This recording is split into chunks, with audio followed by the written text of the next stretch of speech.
자, 양자택일 흑백 논리야말로 이재명 후보가 가장 많이 얘기하고 지금까지 민주당이 그렇게 해온 거 아닌가요? 이재명 후보 예를 들면은 뭐 미군은 점령군이고 소련군은 해방군이다. 그 양자택일이지 그게 뭡니까? 그렇죠. 다 역사적인 어떤 성격이란 게 있는 거잖아요. 네. 그리고 민주당에서 맨날 이를테면은 친일과 뭐 이런 것이 뭐 이를테면은 반공과 이런 것들이 묻어 있어 같이 공존할 때 그거를 하나만 택해가지고 뭐 다 파묘해야 된다 이런 식으로 해왔던 게 민주당이잖아요.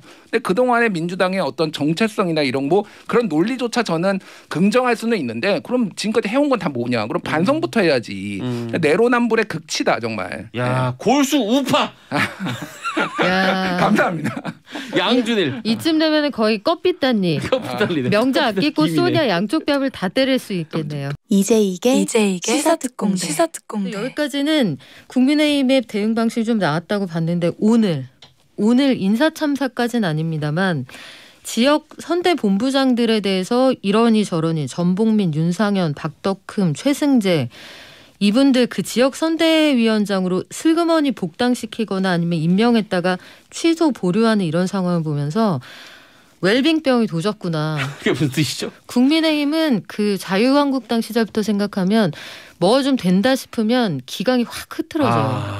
지금 국민의힘에게 이 정도 지지율을 주는 여론이 생긴 건 민주당에 대한 실망, 그래서 민주당에 대해 실망하는 사람들이 좀 다른 걸 보여달라는 열망이 이 지지율을 만든 거잖아요. 그렇죠. 자기들이 잘해서 그런 건 아니에요. 그런데 어느 틈에 그 여러 가지 비리, 의혹, 범죄에 연루된 것으로 이야기가 돼서 탈당하거나 당에서 쫓아냈던 사람들을 슬그머니 복당시키거나 활용 점정을 찍었던 건 김건희 씨 관련 의혹이에요. 그러니까 오늘 보도가 돼서 관훈클럽 토론회를 제가 보다가 들어왔는데 윤석열 후보가 이렇게 얘기를 하더라고요. YTN에서 보도한 허위 경력, 허위 학력 이런 것들이 전체 다 가짜는 아니고 일부 가짜일 수 있으나 진짜인 부분이 토핑이 돼 있다는 식으로 얘기를 하는데 그렇게 설명을 하시면 안 되죠. 윤석열 후보가 그동안 얘기해왔던 원칙은 법과 정의에 따라서 내 가족이라도 처벌받아야 되면 처벌받겠다라고 했는데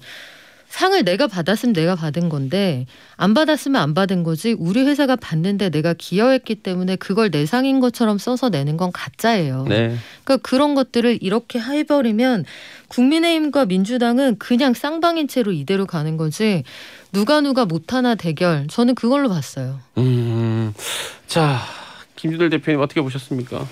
뭐 웰빙 정당 맞죠. 그러니까 간보기 정치가 계속된다라는 거고 이제 사실 이제 지역구 당원 협의회 조직위원장이란 자리는 그냥 모든 지역구에 있는 의원들한테 다 주는 거예요. 아주 대단한 자리는 아닙니다, 사실은. 근데 이제 그거를 그냥 아무런 감각 없이 줬다라는 거. 지금 이분들이 하도 오래돼가지고 헷갈리실 텐데. 짚어주시죠. 전봉민 의원 같은 경우에는 부친이 건설사를 운영하고 있는데 거기에서 일감 몰아주기로 네. 돈을 많이 벌었다. 부를 축적했다는 의혹을 받았어요. 그래서 기자가 이 부친을 찾아가니까 30만 원을 주면서 보도 안 하면 30만 원 주겠다. 뭐 이런 것까지 뭐 있었던 걸로 이제. 3천.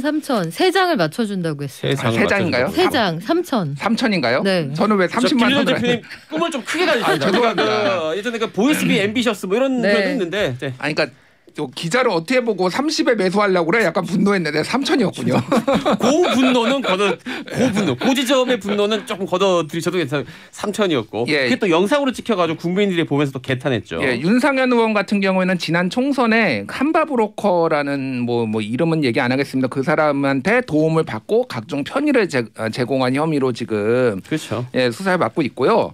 그리고 이 누구죠? 최승재 의원 같은 경우에는 약자와의 동행 위원인데 이분이 보좌진한테 갑질한 걸로 문제가 돼가지고 그런데 약자와의 동행 위원이 이게 웬 말입니까 이게? 진짜 안 어울리죠. 예. 박덕흠 이분은 뭐 당군 일의 최대의 지금 뭐 이해충돌 정확한 금액은 모르겠습니다만 어쨌든 수천억 원대 뭐 이런 걸로 탈당하셨던 분이에요. 그러니까 한 명 한 명이 다 부적절하다 정말. 이런 것 같아요. 우리가 그 연애를 하다 보면 헤어질 땐 다 헤어진 이유가 있거든요. 시간이 지나고 그걸 까먹어. 그래서 어떻게 다시 또 한번 만나보면 역시 그 문제 때문에 다시 헤어집니다. 이 문제가 있었던 분들은 문제가 있어서 나간 분들이에요. 정말 진짜 문제라고 봤어요. 오늘 너무 듣다 화가 났는데 제가 학교 학폭위원이지 않겠습니까? 그렇죠. 학교 학폭위에 가보면 때린 아이들이 자기 집에서는 다 그렇게 착하고 세상 때묻지 않고 학부모들이 어떻게 얘기를 하냐면 우리 애가 맞았을 땐 난리가 나죠. 근데 우리 애가 때렸을 때 우리 애가 흥이 많아서 그렇다고 해요. 흥이 많아서? 때릴 때는 흥이 많은 거고 맞을 때는 세상 피해자고. 근데 가피해자가 이번엔 얘가 가해자고 이번엔 얘가 피해자인 경우가 있단 말이에요. 말도 안 되는 얘기고 내 자식이라도 때린 건 잘못한 거고 맞았으면 그의 정당하게 권리를 주장할 수 있는 건데 지금 민주당이 내내 그 기준을 그때그때 달리하다가 이 지경까지 온 거잖아요. 그리고 그에 대해서 우리는 안 그러겠다고 해서 국민의힘이 빵 떠서 부상을 하게 된 건데 네. 오늘 보여준 태도나 이 나갔던 사람들을 슬그머니 복당시키는 과정을 보면 하나도 앞뒤가 맞지 않아요. 네. 그러니까 대안 세력으로서의 미래가 전혀 보이지 않았고 이 전봉민, 윤상현은 보류, 박덕흠, 최승재는 이 임명을 철회한다고 하는데 이에 대한 입장을 물었더니 권성동 의원이 오늘 방송에서 그러더라고요. 관행적으로 시도당에서 이렇게 다시 처리를 해서 복당을 시켜줬고 최고위원회에서 이 재가를 하는 건 형식적인 절차였다. 근데 이번에는 여론이 좀 좋지 않다고 하니 일단 미뤄둔 것이다라고 했는데 최고위원회가 그동안 형식적으로 거수기 노릇만 했다라고 얘기하는 것도 자당에 대한 모욕일 뿐만 아니라 시도당에서는 관행적으로 했으면 그렇게 해도 됩니까? 그거는 선거 앞두고 사무총장이 할 말은 아닌 것 같아요. 권성동 의원은 지금 일단 본인부터 네 지금 성희롱성 발언으로 안따리 발언으로 본인부터 지금 처리해야 될 것들이 좀 있을 것 같은데 김도열 대표 왜 자꾸 이런 문제가 반복될까요? 지금 얘기해 보면 한 둘이 아니에요. 인물이 그렇게 없는 걸까요? 아니면 이분들이 그래도 뭔가 어디 기능할 만한 여러 개 있는 걸까요? 뭐 좀 세게 얘기하면은 그냥 그런 분들이 모인 정당이에요.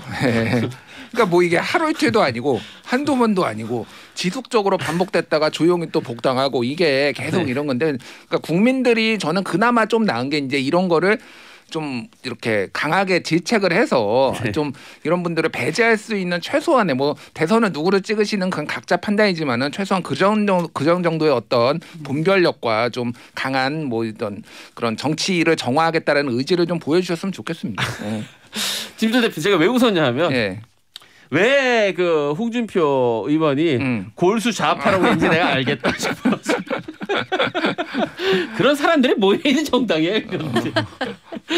골수 좌파 얘기를 왜 들었지? 안 그런 분도 계시겠죠. 안 그런 사람도 있겠죠 당연히. 이제 따끔하게 혼을 내신 거고. 그 참 학폭에서 흥 얘기할 때는 다음에 또 누가 그런 얘기하면은 진짜로 흥 많은 사람 하나 한번 보여주겠다고 하면서 제가 아는 저기 반부에서는 이모 씨라고 네. 흥이 많으면 노래하고 춤을 춰야죠. 사람을 때리면 됩니까? 그다음에 더글라스 톤이라는 분이 국민의힘에 김종인, 금태섭 넣는다고 달라지지 않는 것 같네요. 정말 저 같은 중도는 미쳐버리겠네요. 그런데 이 심정. 미쳐버리겠다는 이 심정이 꽤나 많은 유권자들이 지금 심정일 거예요. 그렇죠? 그렇다고 허경영을 찍을 수도 없고 참 고심이 많으세요 요즘. 용매가 너무 진하고 양이 많아요. 용질이 용매에 녹아 들어가는 현상이 용해잖아요. 그렇죠. 그러니까. 너무 적어요. 토핑을 좀 더 넣어야 될 것 같아요. 네. 알겠습니다. 우리 그 정치평론가 선언을 복귀를 선언한 그러니까 여러분 잘 들으세요. 정치 선언이 아니에요. 정치 복귀 선언이 아니라 정치 평론가를 이제 다시 또 할 것 같은 유시민 작가 얘기도 하겠습니다. 워낙 팬도 많고 또 경력도 뭐 엄청난 분이죠. 그래서 얼마나 또 이 전세에 영향을 줄까라고 하는데 어떻게 보이세요, 김진일 대표? 일단은 지금 민주당의 중도 확장 그런 시도에는 도움이 안 되죠. 그러니까 예전에 알쓸신잡에 나왔던 약간 시사에 관심이 많은 그런 정도의 작가라면은 좀 도움이 될 수가 있는데 지금은 조국 사태 이후로 굉장히 플레이어로서 굉장히 좀 많은 이미지가 가지고 있잖아요. 네. 그러니까 중도 확장에는 도움이 안 될 겁니다. 그리고 뭐 이해찬 대표 전 대표도 마찬가지고요. 다만 이제 이런 거죠. 그러니까 유시민, 이해찬 이런 분들이 떠올리는 거는 결국은 노무현 전 대통령이에요. 그렇죠. 예. 그렇다고 본다면 선거 막바지에 예를 들면 그 민주당의 어떤 서사, 열성 지지층들의 서사에는 이런 게 있습니다. 정권을 잃으면 노무현처럼 된다. 예, 그러니까 그런 공포감 아니면은 불안감 이런 것들을 좀 자극을 해서 뭐 심상정을 찍는다든지 예를 들면 그런 사람들한테 그래도 저쪽에 넘겨줘서는 안 되는 거 아니냐라는 호소력을 가지고 지지층 내부에서의 결집을 하는 데는 도움이 될 거예요. 근데 이제 중도 확장은 별로 도움이 안 되죠. 그래서 그 부분은 뭐 명확하고 그럼에도 불구하고 지금 지지층이 총 결집이 되지 않았다라는 게 민주당 내부의 평가거든요. 충분히 그런 쪽에서는 활용이 될 겁니다. 확실히 지금 얘기한 대로 어떤 지몬미, 지켜주지 못해서 미안해의 감정, 그다음에 약간의 트라우마 이런 것들이 분명히 있는 것 같아요. 네. 저도 얘기하다 보면 정말 많이 느낍니다. 그런 정서. 네. 박인매 기자님 어떻게 보십니까? 부채의식이 있는 것들 그리고 그런 것들을 좀 건드려주고 싶은 마음도 이해가 돼요. 그래서 이해찬, 유시민 두 분이 상징하는 건 결국은 전통적인 지지층이잖아요. 그렇죠. 그런데 이 싸움에서 우리가 이기려면 결국 중원에서 벌판을 쳐야 되는 싸움 아닌가요? 그러면 모르겠어요. 내부적으로는 이재명 후보가 벌판을 쳐서 중원을 확장을 하고 뒤에 있는 병참하고 원래 우리 편들은 유시민, 이해찬 두 분이 지킨다 이렇게 볼지 모르겠는데 이게 약점의 보완이 될 거냐. 저는 유시민 작가께서 말씀하신 생존자, 발전 도상형 인간, 과제 중심형 인간 이게 이재명 후보에 대한 묘사예요. 네. 근데 일단 생존자라는 표현에 대해서 의문을 던지고 싶은 게 무엇으로부터의 생존이죠? 그러니까 법적인 문제가 됐을 때 대부분 살아남지 못하는데 그는 살아남았다라고 얘기를 했거든요. 근데 그가 여기서 법적인 문제가 되었던 건 굉장히 공적인 가치가 있는 다른 그 무엇이 아니라 본인의 선거법 위반 사건이었거든요. 네네. 그러면 이재명 후보가 도대체 무엇으로부터 생존했다는 것인지 그 무엇이 궁금해지는 거예요. 국민들의 여론일까요?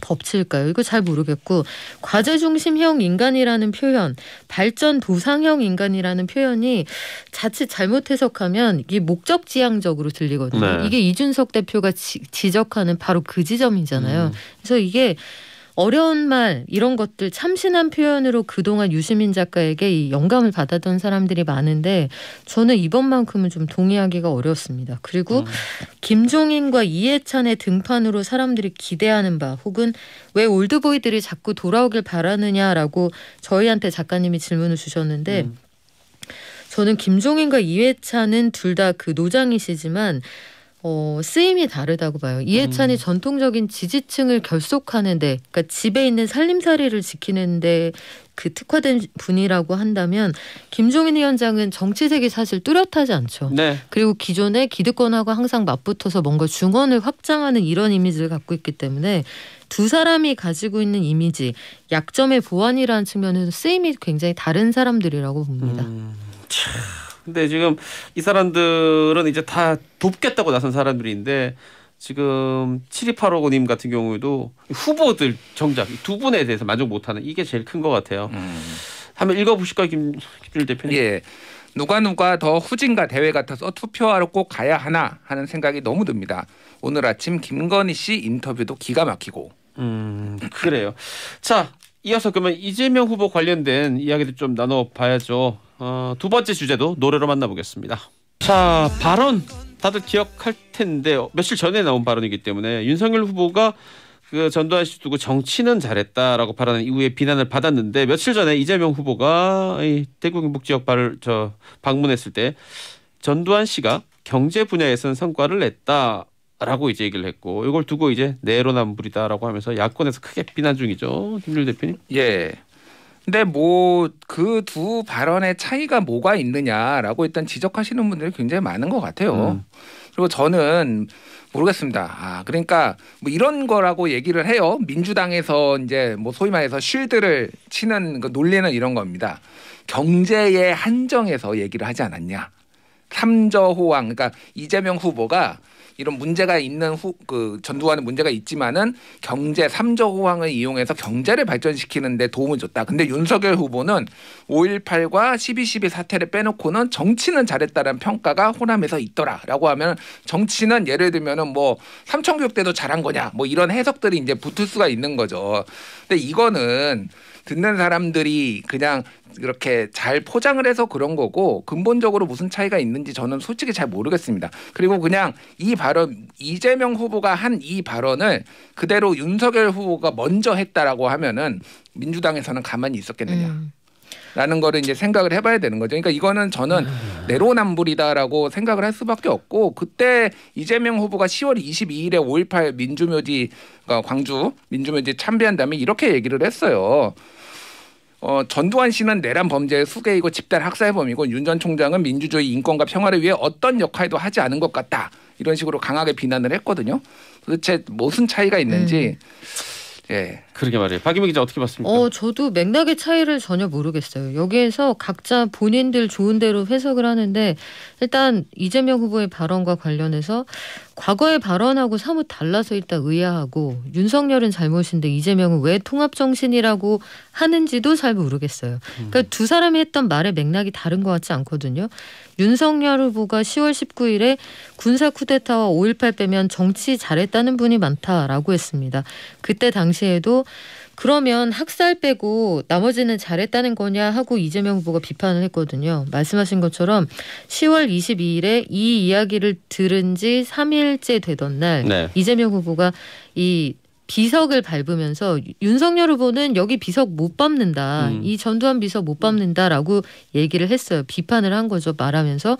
그리고 12월 11일 엊그제는 경북 칠곡에 가서 전두환은 공과가 병존한다. 경제가 제대로 움직일 수 있게 한 성과가 있다라고 했습니다. 그러니까 결국은 윤석열 후보나 이재명 후보나 중도와 보수를 두루 공략하면서 항상 시대에 양면성이 있다는 걸 인정을 한 부분이에요. 그리고 둘 다 집단 학살이나 5.18에 대한 책임이 없다라고 얘기한 게 아니거든요. 그래서 저는 균형 잡힌 시각으로 뭔가를 바라봐야 한다는 생각을 가지고 있다 이렇게 얘기를 한다면 그 시각에는 동의를 하지만 이 두 말이 어떻게 다른지 일단 잘 모르겠고 글쎄요. 이게 왜 이쪽에서 얘기하면 문제가 되고 그런 건지 그것도 좀 합리적으로 납득하기 어렵습니다.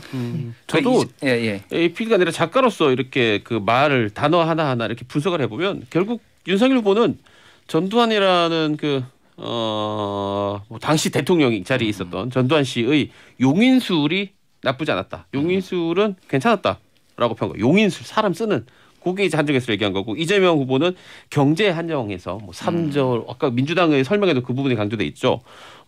경제 운영은 나쁘지 않았다. 결국 똑같은 얘기예요.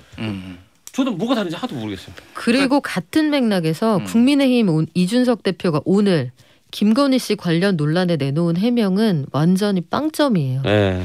이준석 대표가 그동안 뭐라고 했습니까? 민주당이 이야기한 여러 가지 내로남불, 공정을 이야기하면서 조국 일가가 표창장을 위조해서 대학에 입학하고 의전원에 갔다. 이거 잘못됐다고 왜 얘기 안 하느냐고 계속 공격을 했잖아요. 네. 그런데 김건희 씨가 결혼 전이었든 그게 본인의 사생활이었든 공소시효가 지났든 과거라도 잘못한 건 잘못했다고 얘기를 해줘야죠. 맞습니다. 그래서 똑같은 맥락에서 국민의힘이 약간 이 해명 과정에서 앞서가는 듯 했으나 똑같아요. 둘이. 한치도 다를 바가 없다고 봐요. 그러니까 저는 이재명 후보의 이 발언도 문제인데 그 다음에 해명하는 과정들이 좀 굉장히 실망스러워요. 뭐 이런 겁니다. 저번에는 그렇게 얘기했죠. 그 박근혜 존경한다 했더니 진짜 존경하는 줄 알아. 뭐 이게 이제 패러디가 엄청 뭐 막 나오고 있죠. 네. 이 전두환 발언에 대해서도 전두환은 호평한 게 아니다. 전두환은 긍정적으로 평가할 수 없는 중범죄자다. 그리고 우리가 양자택의 흑백 논리에 지나치게 많이 빠져 있다는 말씀을 드리려 한 것이다라고 해명을 했어요. 자, 양자택의 흑백 논리야말로 이재명 후보가 가장 많이 얘기하고 지금까지 민주당이 그렇게 해온 거 아닌가요? 이재명 후보 예를 들면은 뭐 미군은 점령군이고 소련군은 해방군이다. 그 양자택일이지 그게 뭡니까? 그렇죠. 다 역사적인 어떤 성격이란 게 있는 거잖아요. 네. 그리고 민주당에서 맨날 이를테면은 친일과 뭐 이런 것이 뭐 이를테면은 반공과 이런 것들이 묻어 있어 같이 공존할 때 그거를 하나만 택해가지고 뭐 다 파묘해야 된다 이런 식으로 해왔던 게 민주당이잖아요. 근데 그 동안의 민주당의 어떤 정체성이나 이런 뭐 그런 논리조차 저는 긍정할 수는 있는데 그럼 지금까지 해온 건 다 뭐냐? 그럼 반성부터 해야지. 내로남불의 극치다 정말. 야 골수 우파. 야. 감사합니다. 양준일. 이쯤 되면은 거의 껍빗단니. 껍빗단리네. 명자 아끼고 소냐 양쪽 뺨을 다 때릴 수 있겠네요. 제3국으로 빨리 귀화하려고요. 광장인가요? 이제? 아니면 그 김준일 대표는 아까 금방 박연미 기자가 한 부분은 어떻게 생각하세요? 그 김건희 씨의 이 허위 경력, 허위 이력 기재 및 그런 원서 등등 서류가 실제로 있죠. 자, 김건희 씨 이렇게 해명을 해서 YTN에 수상 경력을 학교 진학을 위해 쓴 것도 아닌데 무슨 문제냐. 그리고 공무원 공인도 아니고 결혼한 상태도 아니었는데 이렇게 검증을 받아야 되느냐. 자, 윤석열 후보가 뜬 게 조국 사태, 조국 수사에서 떴잖아요. 거기에서 그동안 뭘 털었습니까? 뭐 실제 나왔으니까 사실은 조국 전 장관 쪽에서는 할 말은 없지만은 표창장 위조한 거, 무슨 인턴 증명서 위조한 거 이런 것도 엄청나게 문제가 됐고 그래서 공정의 화신으로 윤석열 후보가 했고요. 그리고 네. 박상기 전 법무부 장관이 인터뷰 중에서 이렇게 얘기를 했어요. 뭐라고 했냐면은 부부 1심 동체라는 그래서 정경심 교수 사모펀드 관련해서 문제가 있다면 조국 장관의 문제이기도 하다. 네. 뭐 이런 식의 취지의 발언을 했어요. 그렇다라고 한다면은 김건희 씨가 문제가 있으면 1심 동체니까 본인도 문제가 있다라고 뭐 인정을 하든지 해야 되죠. 내로남불의 극치다 진짜 이것도. 예. 야, 이 뭐 양쪽 다 이러니까 참 답답한데 요것도 한번 보겠습니다. 이거는 김건희 씨가 윤석열 후보 본인 얘기인데 검찰총장 재직 당시 그 당시 추미애 전 장관 그때 이제 법무부 장관이었죠. 추미애 전 장관으로부터 받은 직무집행 정지 처분을 취소해달라는 소송을 윤석열 후보가 냈었죠. 다들 기억하실 거예요. 이에 대해서 이제 법원이 각하 처분을 내렸습니다. 이것도 어떻게 내로남불의 맥락에 있지 않습니까? 글쎄요. 각하라는 거는 다루지 않겠다는 거잖아요. 네. 소의 실익이 없어서 법리를 따지지 않겠다라는 건데 이렇게 되면 만약에 이 취소 소송에서 정말 사건을 본안을 다뤄서 윤석열 후보가 이겼다라고 하면 정당성이 더 가해지는 건데 사실 저는 이 시점에 와서는 이 소송이 가지는 정치적 의미 그렇게 크지는 않다고 봐요. 네. 저도 아까 말한 다른 사안에 비해서는 흔히 말하는 인화력이라 그러죠. 그건 좀 많이 부족한 것 같다는 생각은 또 듭니다. 김기준 대표는 어떻게 봤습니까? 뭐 이거는 좀 판결이 뭐냐면은 각하가 그러니까 별로 실익이 없다 이미 나가서 뭐 그런 의미거든요. 그래서 이걸 해석은 또 뭐 각자 진영에서 얘기를 하고 있습니다. 다만 저는 이런 게 좀 불리한 게 나왔을 때 최소한의 유감 표명 뭐 이런 거는 해줬으면 좋겠어요. 지난번에 또 다른 건도 하나 있었잖아요. 이거 관련해서. 근데 거기에서 본인에게 불리하게 나왔고 거기에서 법원이 이거는 정직이 아니라 파면도 가능한 거다. 이 정도까지 나왔는데 정치 판결이다. 뭐 이런 식의 얘기를 했어요. 최소한 사과 아니면 사과가 좀 너무 세면은 유감이라도 이거는 하는 게 도리죠. 이런 부분에 있어서 네. 무조건 남 탓하는 거 정말 좀 짜증납니다. 정말. 네.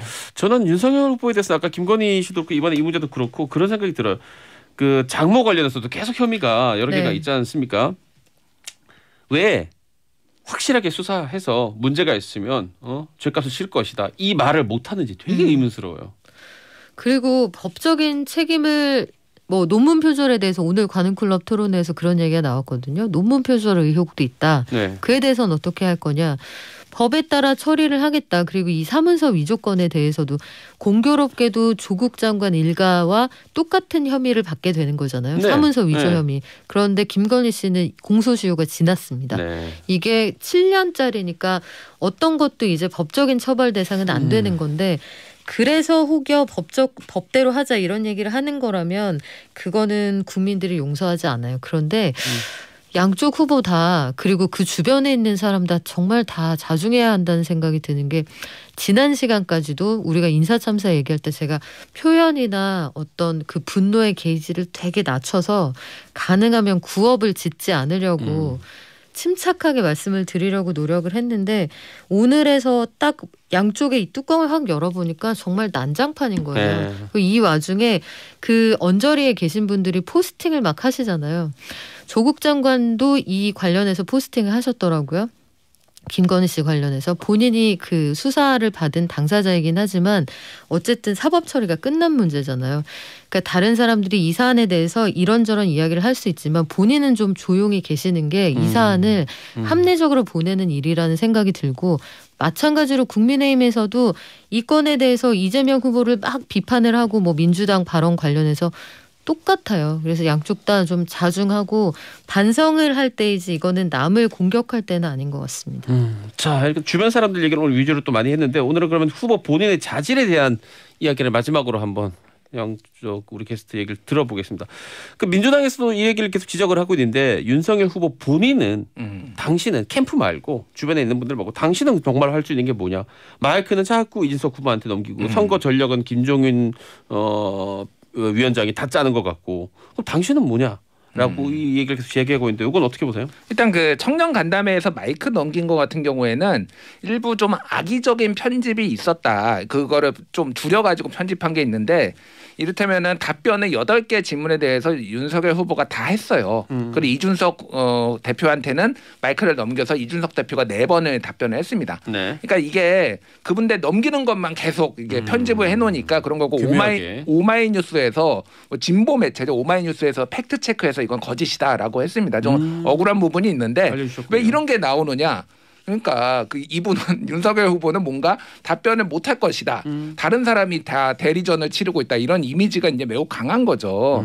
그리고 뭐 말실수 같은 경우에는 예를 들면 강원도 방문해서 강릉 방문해서 시군 번영 회장들과 간담회할 때 그냥 얘기 안 듣고 갔다라는 거 아니에요. 사진만 네. 찍고. 그러니까 우스갯소리로 이런 얘기가 나옵니다.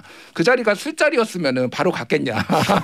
한잔하고 갔을 것이다. 차라리. 그러니까 또 이제 술을 워낙 좋아하고 화합형 리더십만 보여주지 남 얘기 듣는 거 싫어한다. 뭐 이런 또 이미지가 있는 거예요. 그래서 이거는 뭐 엄청난 거라기보다는 후보 본인이 극복을 해야 됩니다. 빨리 등판을 해서 오늘 뭐 관훈 토론도 하고 있지만은 다른 토론에서 정책 얘기도 하고 그러면서 이재명 후보하고 좀 법정 토론 3번 말고 좀 자주 했으면 좋겠어요. 국민들을 위해서도 그게 좋아요. 진짜 그렇죠. 본인들이 하는 이야기를 들어봐요.